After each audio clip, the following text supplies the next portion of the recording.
This is the original Jayco dining area and couch. The dining table is relatively big and the two benches are relatively narrow, so it's a little hard to slide in. The dining table wobbles heavily, so it's very easy to spill your coffee and get a mess. What were they thinking? The sofa is not bad. It folds into a bed, but it's a short bed. It's only 5 feet long. The dining area can also be converted to a bed. You can lower the table and then you have a regular size bed. So here are our remodeling objectives. Here is what we wanted to achieve. First, we want to replace the table into something smaller that does not wobble. Second, we wanted to have wider seats. It's very narrow here and not very comfortable to just hang around. And lastly, we wanted to have a foam that is more firm and comfortable to sit. So here is a simulation of the deeper sitting area. This way it's much better to relax in the evening, read a book or watch TV. To enable such a deeper sitting area and to avoid a fold-down table, we used some slats and wood to build a wider base. This way we can still build a bed and have a smaller table. So let's get started. Here is how we built that base. So this is how the under construction of the original Dinette looks like. I need to get the screws away. There's a little lip. And I use these wooden pieces here to serve as a rail for my bed. So this is roughly how the under construction looks like. This last board, the first board, will be static. Then we have some, this one will hold the static slats. To here will be the moving slats connected. To here will be the static slats connected. And this board will have the moving slats again. And so this way you can move it out, shift it back in, move it out. And as you move it out, that board will move along up to this place. And I measured that distance I can walk here, 30 centimeters is enough. If I do that on both sides, it will be able to create a bed. So far so good. I screwed it down and yep, I could lift it up. However, I noticed it will not work because as this lifts up, it will kick against that thing.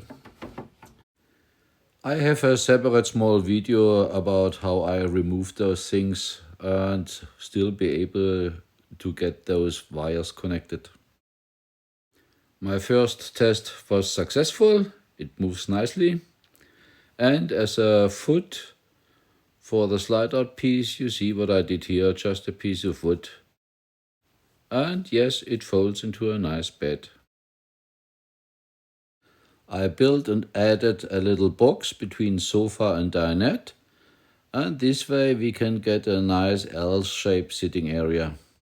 That basically concludes the woodwork we did.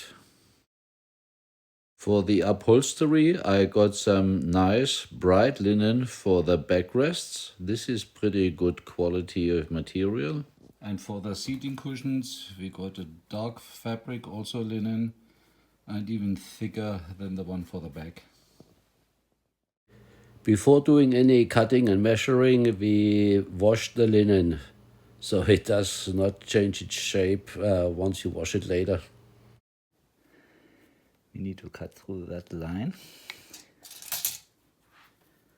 And as you follow the seam, you follow the stitches here, and you can create a nice line. So I position here and just pull within between the stitches. and I get a nice line which I later cut. Here we need 44.5 inches.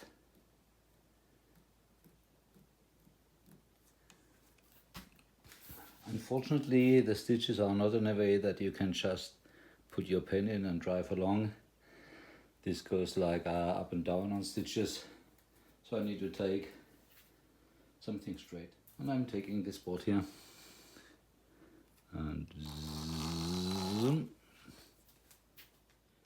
Once we have the line, it's time to cut.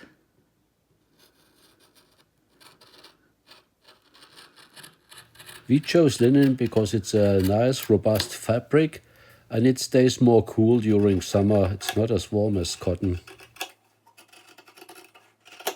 So this is going to be a one-piece cover solution. So this one folds over, and then there's going to be the zipper here, and the corners will have the seam in the middle. Before going into more details on how we did it, let me show you the results. The dinette sitting area is much deeper. You can actually lay and sleep there, and with the L shape it's a perfect place to hang out.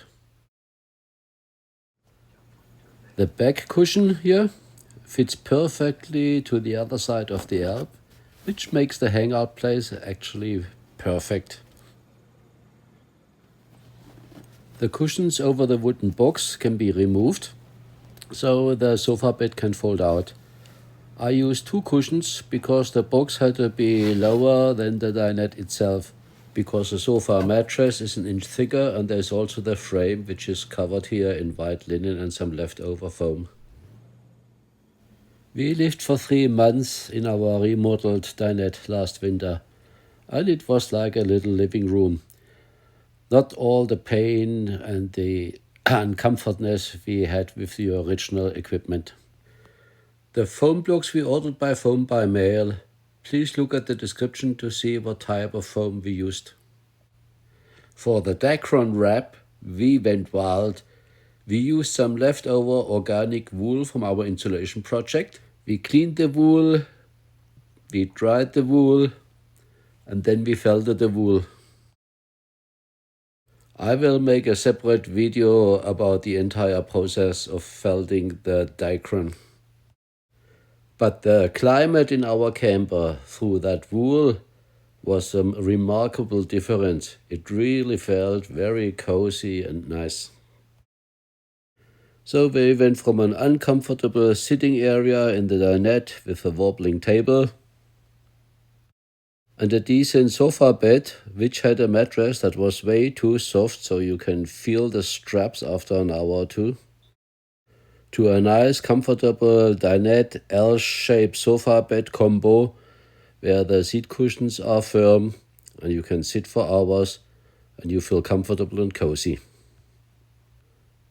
And the wool's capability to deal with humidity combined with the nice feeling of the high quality linen created a climate in the camper that was just an awesome way to live in.